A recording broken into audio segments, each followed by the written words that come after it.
members on the dais, and ladies and gentlemen. I'm very happy to be in front of you to share with you a few ideas. My name is Jay Amaran. I live in the United States, but I come to India 3 or 4 times a year.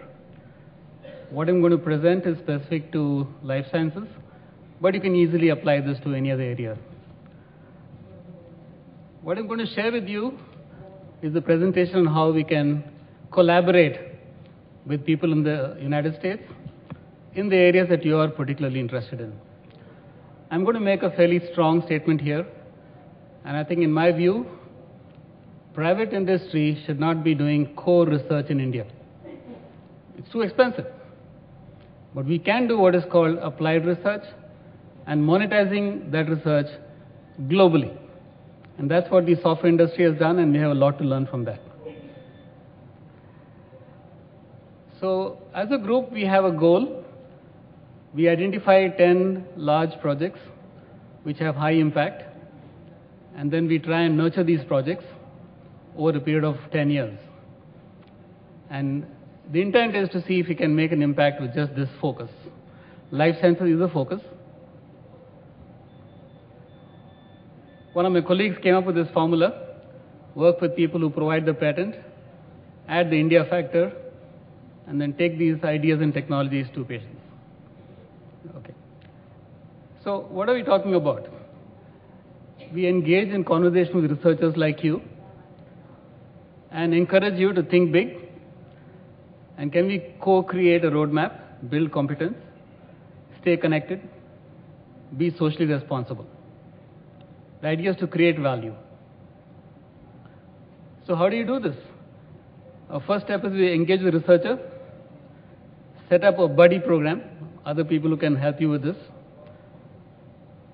Record and document track record, talk to mentors, meet your colleagues, explain the program, and then engage the researcher.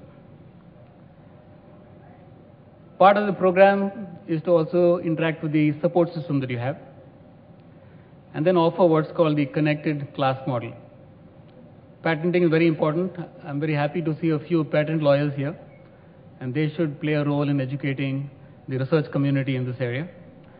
And then set up entrepreneurial processes and focused power networking.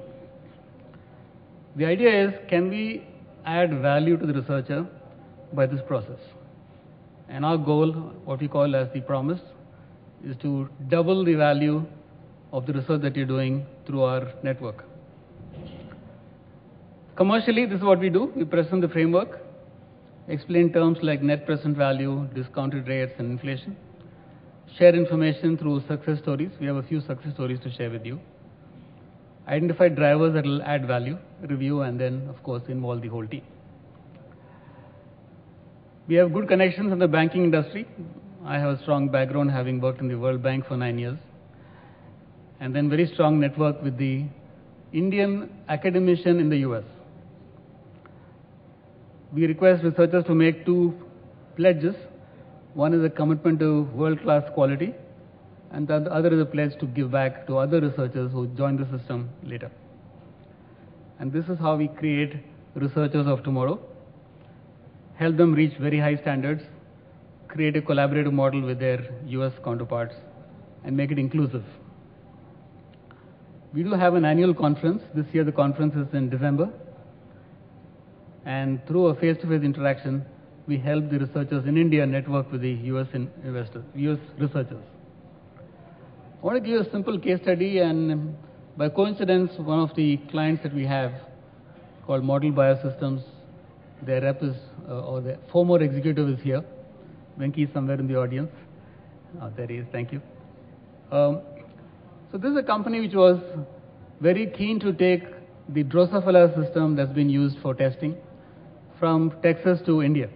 We set it up in Bangalore, and then we helped them with a lot of things connected to adding value. Okay? So testing services, clinical trials, and education were set up. It's a company with a great product and great approach, and through a very strong co-created model. I'm just running through this fast, but you can always get a copy of this for me later. We took this ideas they had to a larger market. With this company now, you've set up 5 Drosophila facilities in India. So a lot of this is interacting with Texas, which is one of the front runners in this field, and bringing that to India through their Bangalore setup.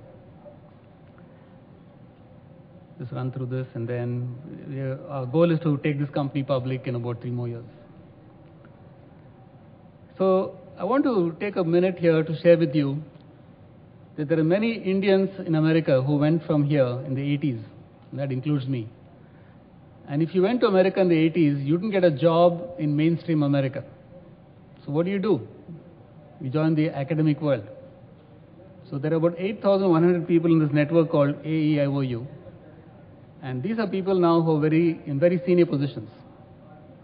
Okay, one of my classmates, for example, is the president of CMU, Carnegie Mellon. His name is Subra Suresh, and there are many instances of this. And the good thing about these people is that they're not looking for any commercial gain. They want to give back to India. So I encourage each one of you to connect with this organization. It's all on the web. Connect with the persons who are involved, and they'll be glad to join you, collaborate with you, co-create a model, and take it forward.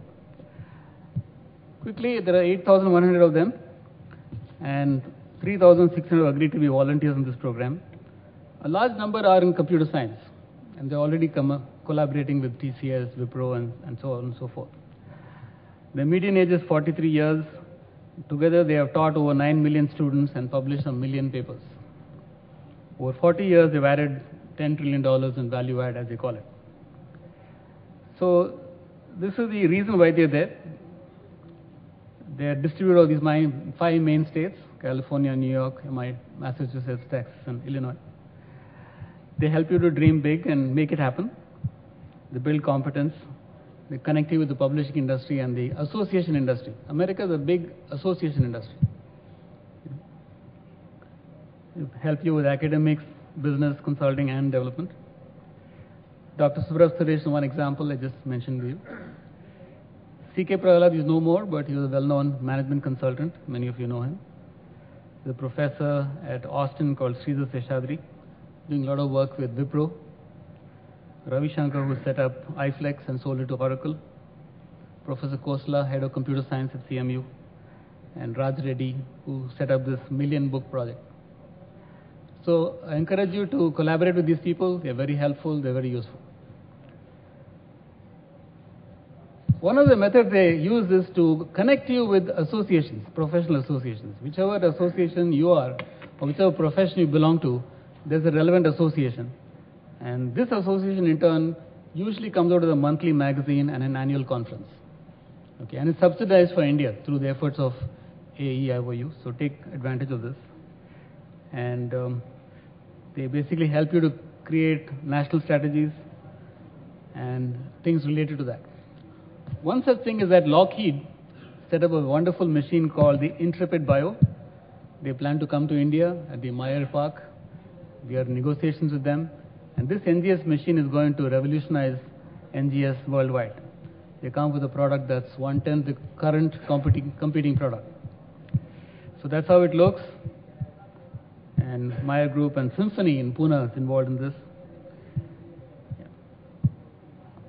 So the idea is to help them with their distribution, education, do some co-created research with them, they're domain related, and software. One of the things that they're doing is that putting this machine on a bus and taking it to colleges and schools all over the US. We're bringing this bus to India, and that's one way to educate. It's not possible to set up labs in all these schools, but we can definitely put it up in a bus like this. Okay, I've been involved in creating this idea, so I'll be glad to help in setting this up. These are examples of students who benefit from this. One more related project is to do with body ratios. One can take a picture of you and then tell you where you come from, what is your ancestry, what kinds of diseases you'll get, and so on and so forth. This is part of the research that we're doing. While working on this, we came across one possibility. The whole world thinks that the first specimen of mankind came from Africa. Our team thinks it came from India, South India. So we are almost there. We haven't yet finalized the research, but we'll soon be sharing details of this. It's scientifically done, and it's a very well-documented program. So, would you like to conclude, please? Yeah. Would you like to conclude? Yeah. So I'm just ending up by saying that let me just stop by saying that we have a very elaborate 30-step process where we can help researchers build a roadmap. And actually, it's 30 steps. Though it looks simple, it's a very well-documented program. And by working with this team here, you can get help from your fellow Indians in the US and take full advantage of it. So with this, I'll stop and then stay back for questions. Not on this forum, but later on. Thank you.